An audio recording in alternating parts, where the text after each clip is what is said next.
welcome to my plot 42. Today I think is going to be a big kind of catch-up game. I've been a bit relaxed as such with stuff going on at the allotment. Everything feels kind of messy, so I just want to really spend a good day here cleaning, tidying, making sure everything is where it should be. The heat has been affecting a lot of the crops and a lot of stuff, so I need to see what is actually going on. I don't get here to water a lot, so a lot of plants are in need of water. I'm gonna go through the allotment today, pick up some jobs, good tidy, good harvest, and yeah, I think it's gonna be a great day regardless.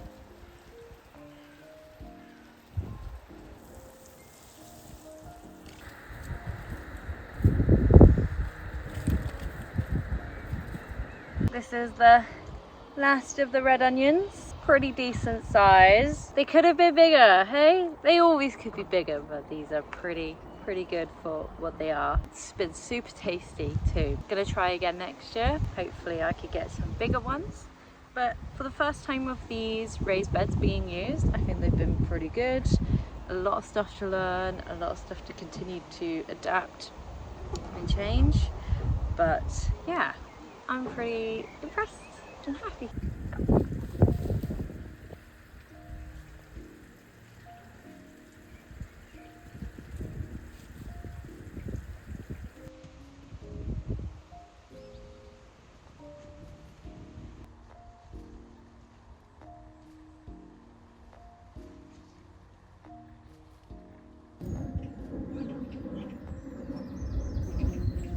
Good morning. I have gotten up to the living room. Oh, it's an orange kitty. Haven't seen that cat before. Anyway, it is really hot, and I wanted to get up here and try and water the greenhouse before everything kind of fries. Hopefully before there's a hose pipe ban and all as well with this weather. But the allotment is looking good. I realise I haven't really been coming here and filming. I've kind of just been coming here and enjoying myself, being with my space, being with the allotment, and just experiencing everything this year, which has been really lovely. And I would say it has been very successful this year compared to last year. Maybe I'll show you a few quick little highlights after we've done some watering. So let's get that done first. All these bugs getting trapped in here. You silly buggers, what are you doing? Trying to get my brassicas. So it looks like they could be demolished by some caterpillars from these cabbage whites. But yeah, it's all part of it. I need to work out a better system for this. So let's try and release some of these butterflies. Come on, this is actually really gross. This is so gross. Look at them all. Ah. Ew! As you can see, the tomatoes have really been popping off and going crazy. We've also had a good response from chilies this year. I like to give each of the bed 2 watering cans. I can see some tomatoes to harvest too, which is really exciting. Let's go and grab 2 more for the other side, and then I'll show you what's going on before that greenhouse gets really hot. Before this greenhouse gets stupidly hot, let's harvest some tomatoes. So this variety is the money maker, and this is amazing. Oh my god, there's a few more than I actually realized are ready to go. Let's put them in this one, and then I also need to refill up these bottles. So I've kind of done a slow drip feeder, and this has been working well. Even though some of these plants are thirsty as hell, they have been able to like drip feed water in between the times I can get here, because I don't get here that often. So having something in between, filling that little bit of a gap, has been amazing. So I need to make sure I refill those bottles before I leave. This is the first lot of the tomatoes. This activity really warms my heart because it reminds me of my childhood. My nan grew tomatoes in her greenhouse every single year in grow bags. 3 tomato plants, it was always the same, and I would pick them for her every time I went round her house to visit. So doing this is reminding me of Yunnan. How amazing is this? I'm going to be able to make my own tomato sauce from scratch. Own grown tomatoes and make my own sauce. That is what I grew these for. I think that's all from this side, which isn't bad. And they're pretty good size too for money makers. The chilies this year, especially the cayenne chilies, have been so successful. They are growing chilies. That was the hole in it. So I'm just waiting for these chilies to turn colour before picking. This one's been eaten, so we can get rid of that one. First year of properly using the greenhouse. I'm really super happy with it. A lot to think about. I definitely overplanted the tomatoes in here, so a lesson for next year, just don't do that. I grew way too many tomatoes. They all germinated and they all grew, so I had such a surplus of tomatoes. I tried to plant as many as I could in here, which is a bad idea. As you can see, it's almost like a tomato jungle. I might expand the beds a little bit along for next year, just so I have that extra bit of space. I think that would be a good and wise idea to do if I'm going to be planting this many. And yeah, focus on only maybe 2 varieties, but not planting every single seed I have in the packet. But other than that, I'm really proud, I'm really happy. Okay, let me show you what I haven't shown in a while and what is going good so far at the allotment. Off with the brassicas. It is growing. This is the first year I've ever grown brassicas. And it is growing. Whether or not I have something to show for it before everything else gets eaten is another idea. So I got Brussels sprouts, I got some kale here, which is getting eaten quite a bit but keeps pushing through, and then I've got purple sprouting broccoli as well. This bed is the flower bed, and it has grown some beautiful cosmos, which looks stunning. I'm very happy with that. We have got some sunflowers that apparently were meant to be giants, but they don't look that big to me. But look, they're growing, which is great. Didn't happen last year, so I'm happy they have grown this year. I've got some gladiolus popping up. The hollyhock, if you remember last year, was one tall spike on its own, and now it's got hundreds of spikes on one thing. It might overthrow the space, but the bees are loving it and it looks beautiful. Peas are kind of coming to the end of their time. I think I might remove this in a second and succession grow some spinach and see if spinach grows. They're fast growers, so that could just fill the hole in for now. But yeah, I think the peas are coming, but I've had a great harvest from the peas. I harvested some peas a little while ago and they have done really well this year. The flower bed has been looking amazing. This geranium Roxanne is really overthrowing this bed here. I'm debating whether to remove one of them, so there's just one here, or maybe both, or moving them somewhere else, only because there's a lot of other little flowers in here that are getting really overthrown and not being able to shine through. There's some Achillea down there from the previous video, and we've got the Echinops down there. The white anemone died and fried, sadly. We have got that salvia here. We have got these cute alliums growing through, but the bees are loving these as well. Other thing that has been doing so well this year is the verbena. Look at the verbena growing aside the greenhouse. I love verbena and how tall it is, the colour, and how well it stands out from a crowd. It just looks so stunning here. I've planted some gladiolus in between these, moved them from the bed to over here.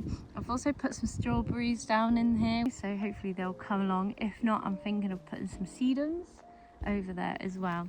And there's also a lot of verbena back here, which you can see just dancing in the wind, and it looks amazing. I love the look of verbena. I love this site of my neighbour. This is all sedums and it's all flowering. Let's take a closer look. And it's just absolutely beautiful, and what a wonderful idea. As you can see, all of these sedums are flowering, and bees love sedums. It's such a pollinator friendly plant, but it stays here all year round and keeps the ground covered and then flowers, and it just looks so lovely in this space, and I have so much inspiration from it. And I think that's why I want some more sedums into planting between some things, because look at this. This is so beautiful. A week ago it was more white and it looked like it was touched by snow, but it was so stunning. But yeah, this is an amazing little space. Inspiration here for sure. Like I said, I'm going to take this bit of pea down because they're kind of finishing, pop it in the compost and sow some spinach instead.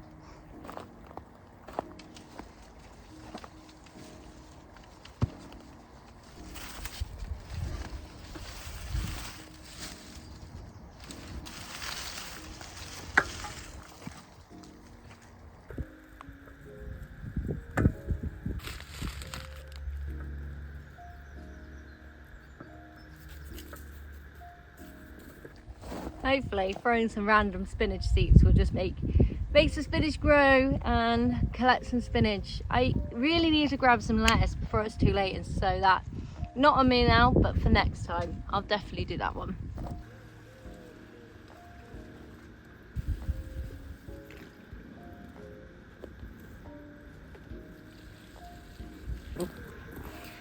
There's not really a whole bunch to do in this heat, and it's just so hot. It's dangerous to myself, so I'm gonna kind of wrap up here, but don't worry, I'll bring you along the next day, hopefully when it's a bit cooler and there's more to do.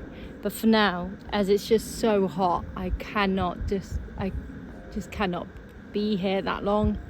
So yeah, but I will bring you back again, don't worry.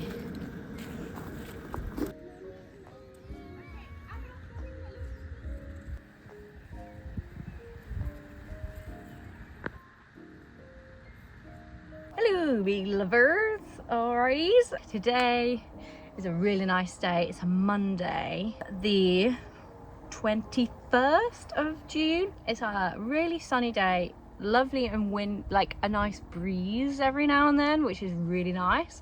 So it's not going to be super hot, but it will be super hot. I've been feeling a little bit lost with my plot. I've gotten to a point where I should be really thankful and grateful that it's kind of looking after itself, but it means I feel like I don't have much to do, except from loads of weeding, tidying and all that. However, I sat down and made myself a list of jobs that I need to do, which I can't do all in one go, which is fine, but I can do some of those today. And I've also got, I can see so many tomatoes that need picking and harvesting. We're going to get to that, which will be really exciting. One thing I am aiming for is extending my raised beds, my little square ones. I did debate it when I was making it if they should go all the way to the side, and I was like, nah, it would be fine. But obviously now I'm like, yeah, okay, they need to be bigger because this is like the first year I've properly grown everything, so it's kind of realizing what works, what's not working, and I'm going to talk a little bit more about that, I think, during this trip, so you guys can kind of learn from my mistakes, what little things you probably shouldn't do that I've done. I'm really excited because it's not only the moneymaker tomatoes that are ripe, which I picked last week, it's also some of the cherry tomatoes that are ripe, and I think they are the crimson red cherry tomatoes. Ooh, exciting. So yeah, let's get to it. Okay, are we ready to see how many tomatoes we're gonna get? I can also see my chilies becoming really big. This one hasn't gone well, let's pick him off. Little cayenne chilies, waiting for them to turn color before I pick them. I've got this little bucket here for all the tomatoes. So to my left again, these are the money makers. These make a really good sauce, which I can verify because I made a lovely bolognese. Look at that one! Looks like an ass. Look at that butt. I made a lovely bolognese with my last harvest, and it tasted so good. It tasted so fresh. So you can pick tomatoes that are looking a little bit like this because they will go ripe as they sit on the side. Right, I'm going to continue harvesting and I'll be back with the results. Take a guess in how many tomatoes I'm going to harvest. You're not going to believe the harvest that I managed to get. Kidding.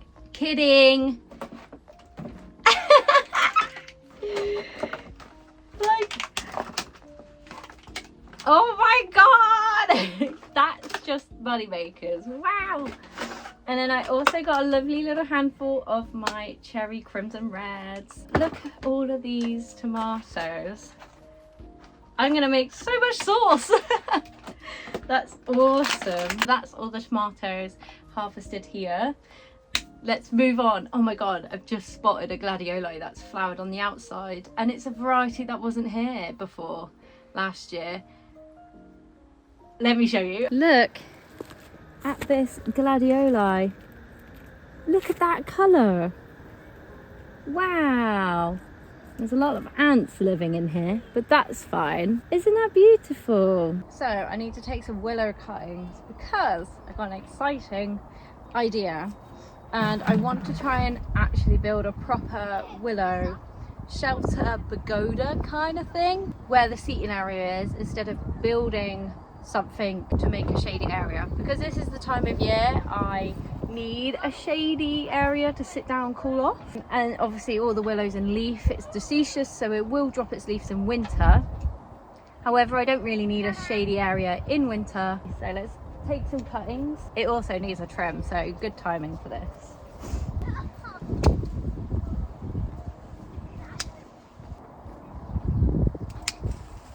Ended up into a full trim session on the willows. A bit wonky, but I'm letting it take its own shape, kind of like cloud pruning, but more just I'm not really paying close enough attention, and I'm just cutting it because it needs cutting. Anyway, willow is very easy, very easy to make cuttings from, and this one's an amazing example because this has got loads of stuff. So let me use this as the example, and I'm going to take off these side shoots like so, and each one of these side shoots can be its own cutting. So I'm going to take off the side shoots and be left with this big stick, and I'm going to cut off the top as well. So you're left with kind of just almost a stick, but remember which way the stick is going up. A good way to remember is if you look at the node, you can see it's shooting upwards, so that means it's this way up. And all I'm going to do is place this in a bucket of water, and roots, you'll be amazed, will come out everywhere along the stick. So once it's rooting and have a really good root system going, then I'll be able to plant it. So I would probably give it about 2 weeks in a nice sunny spot in water, and you'll see some roots on your willow stick, and you'll be amazed at how quickly willow roots. So when you have a stick like this one, you're literally just going to strip all of the leaves off. Keep the leaves for your compost. Leaf matter is an amazing composting thing, so keep them to the side so you can pop it in your compost bin as well. But yeah, literally just going to strip all of this and cut the top like so, and then I've got oh no well, that's fine, and then you've got a willow cutting ready to go.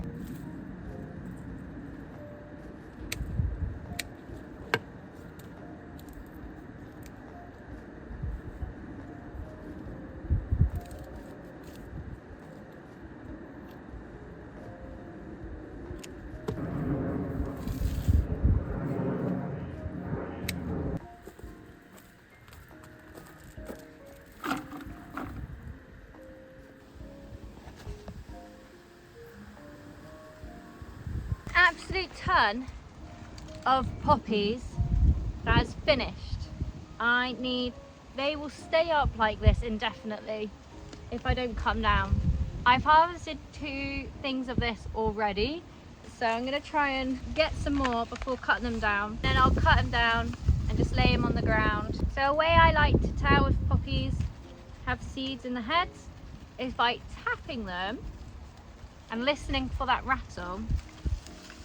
I tip the head inside the paper packet and just gently tap it with my finger. That way I'm not shaking the whole plant and seeds are just going anywhere and everywhere. This is going to be a very long and tedious job. All the poppies are cut down. Look at this enormous pile of poppy seed heads. They're so beautiful and pretty. I don't really want to throw them away,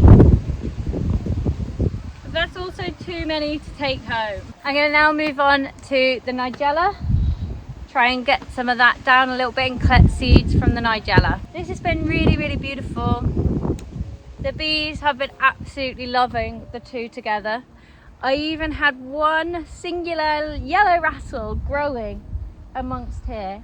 So that's telling me the ground is really good for wildflower seeds, because yellow rattle is one of the hardest wildflowers to get growing because the conditions have to be spot on. So if a yellow rattle can grow in there, then I've got high hopes for next year for more wildflowers to be growing here at this front section. That's super exciting. So I'm hoping to grab more yellow rattle off my dad, and then I can spread more and hopefully more will grow. There is supposed to be a really nice abundance of dahlias growing here, but because the poppies have blocked out so much sun, we've got one dahlia kind of hanging on in there. Still learning with dahlias. I would love to have them growing just because it reminds me of my nan and her garden and me picking the flowers there. So if they don't come this year, I'll definitely try again next year, but try potting them on first in a pot, and then once they're established, put it in the ground, because they're great for slug dinners, which I don't want. So having them in a pot somewhere in the greenhouse, potting them on until they grow is probably a better idea and gives them a better start and being established. And then if they get munched on, it's not so much of a big deal, I guess. Nigella seed heads are really, really cool, but I just want it to look a little bit more tidy and my brain will feel better about it.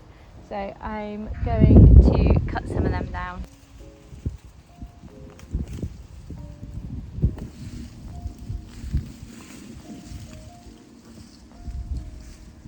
That definitely feels a lot better now.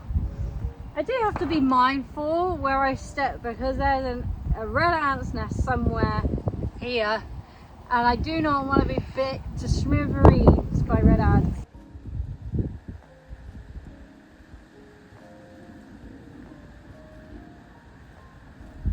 Carrots and some beetroot is actually growing in this bed. They were succession grown, so they were just sown a lot later than it should have been. So I should hopefully have some carrots before the really cold months. I want to use this bed next year more for growing veggies.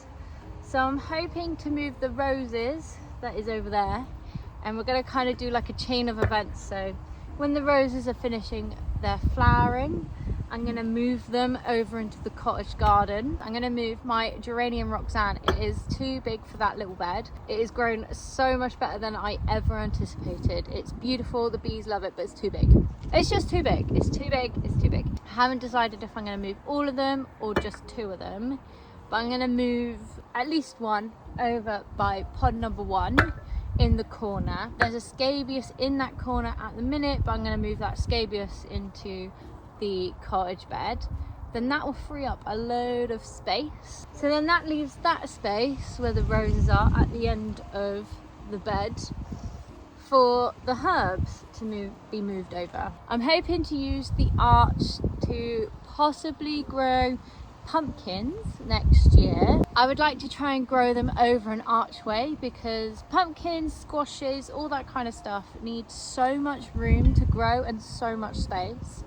And if you don't have that much space, like I don't here, you can do it with an arch and just supporting every squash or pumpkin against the arch as they grow. And I've seen them and they're usually in like little cute little hammocks, so that will be next year. And that will mean then that this is more of a vegetable bed, which I thought I wouldn't need, but you live and you learn. Every year your mind kind of changes and your demand kind of changes in what you want to do, what you want to grow. I realized I actually do kind of need this bed space to grow some food. I think a really good point to keep in mind when you have an allotment is that it will always change, and that's okay. If it doesn't go well one year, you've got the next year to try again and try something different. reminding myself to label my seeds before I forget, because I've done that previously and it's not fun when you forget what is what. Make sure to label your seeds when you harvest them. I mean, look at all these.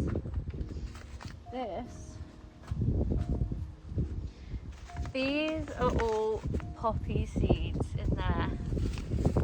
Look, I'm sure those have self-seeded themselves.